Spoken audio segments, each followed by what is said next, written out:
Shabbat Shalom et voir mes très chers amis. On est Parashat Ki Tetzeh 5784, Medaber Israël Chaviv Meranana. On est au mois de Elul, on est en période de guerre. Je voudrais faire précéder mon Dvar Torah d'une petite introduction.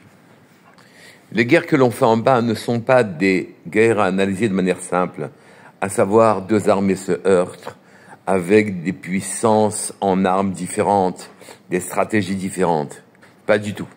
Si elles ont cherché l'opportunité de se combattre, c'est qu'en vérité, en superstructure, tout en haut de cela, ce sont des idées qui se combattent, des visions du monde qui s'affrontent. En fait, il y a deux mondes.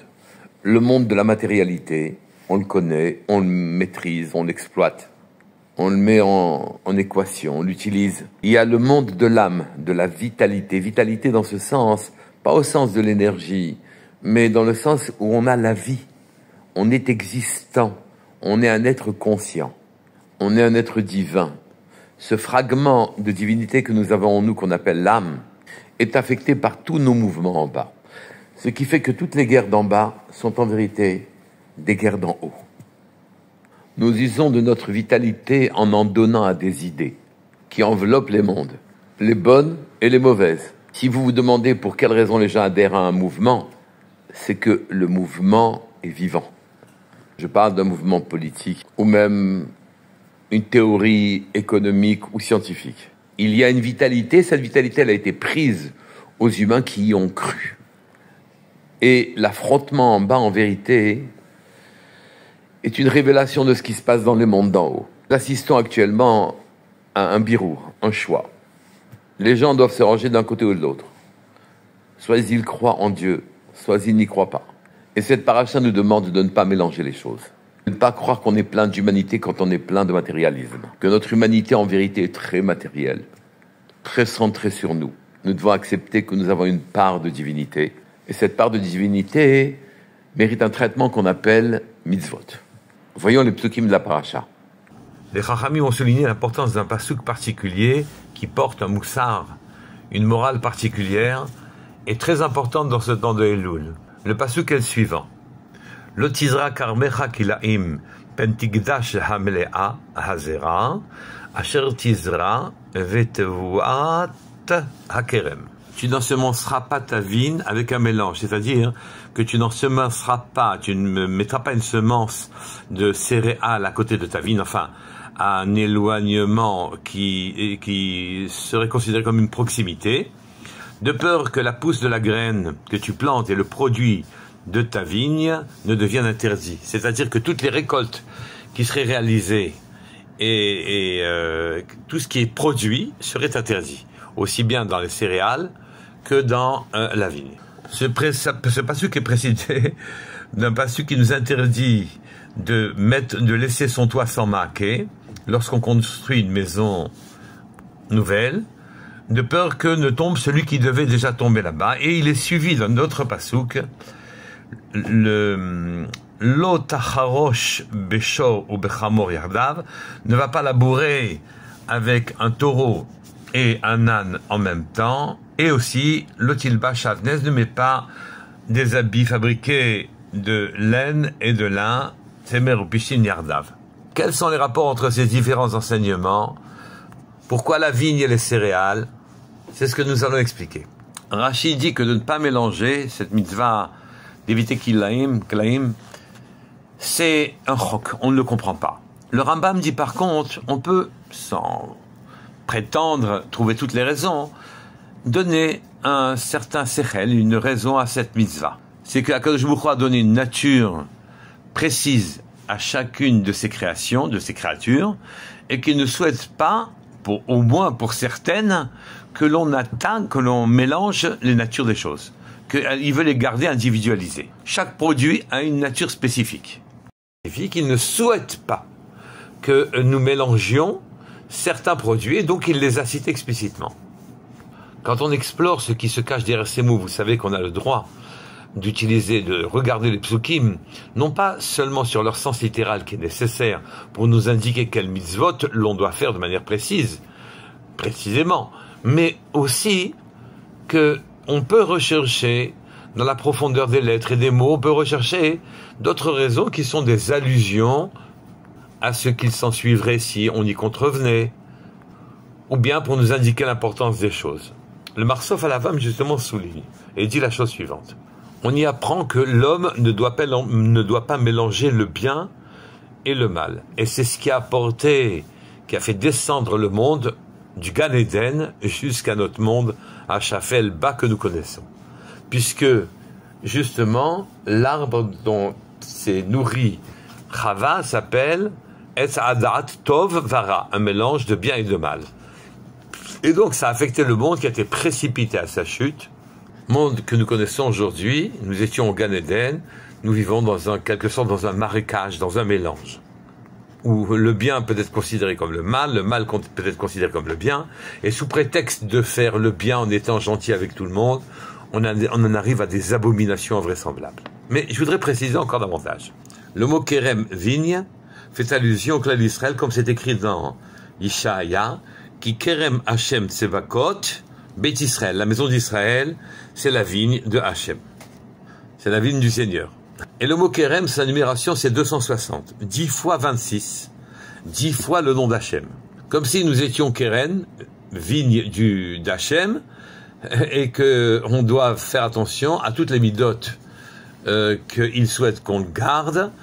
Et donc, c'est avoir un défaut dans notre avoda au niveau de vigne, eh bien, ça affecte le monde d'en bas et le monde d'en haut. Le monde d'en bas parce qu'il y a une mitzvah très claire, et on va en voir les conséquences. Le monde d'en haut, puisque nous sommes la vigne qui ne doit pas être plantée avec un mélange de céréales interdite, oui, c'est par là que nous représentons en quelque sorte 10 niveaux d'Hachem, qui seraient affectés si jamais on contrevenait à ce commandement de ne pas mélanger les espèces. Tu ne sèmeras donc pas ta vigne à côté de céréales, ou plutôt tu ne sèmeras pas tes céréales à côté de ta vigne. Ceci est un mélange interdit, pentikdash, de peur que ne soit interdit la pousse de ces céréales que tu as semées, et aussi sera interdit le produit de la vigne elle-même. Ceci signifierait que tout ce que l'on a fait comme mitzvot auparavant, que l'on avait déjà semé auparavant, toutes les mitzvot seront affectées. Et pas seulement tes mitzvot à toi, mais même Bouat Kerem, les récoltes de la vigne qui appartient au Seigneur, qui appartient à Hachem, toutes ces récoltes-là, en vérité, seront affectées par ce commandement de mélanger les espèces que je vous ai décidé de laisser totalement individualiser.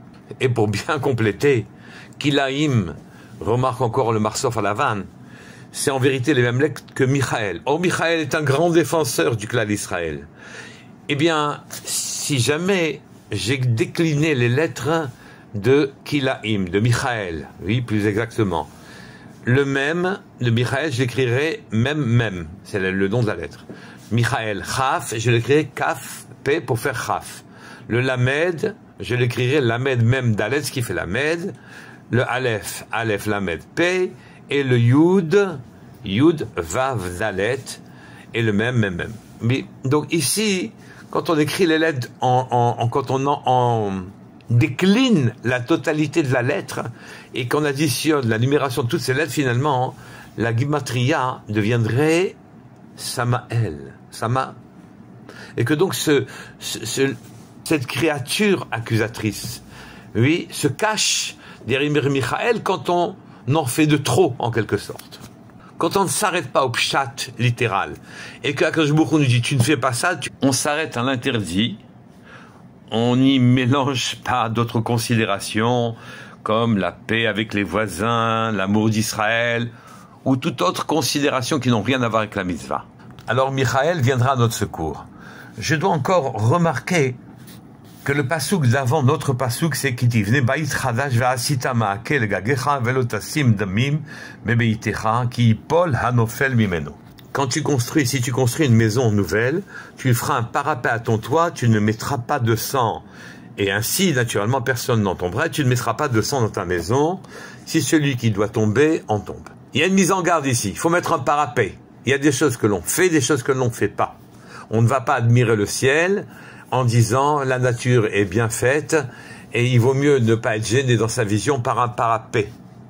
Le pasuk d'après le pasuk qui est le nôtre, c'est Lotacharosh beshor bechamor yardav, lotilbash shalnez semer ou pishim yardav. Là encore, il s'agit de mélange. Tu ne feras pas travailler, élaborer ensemble un âne et un shor et un âne.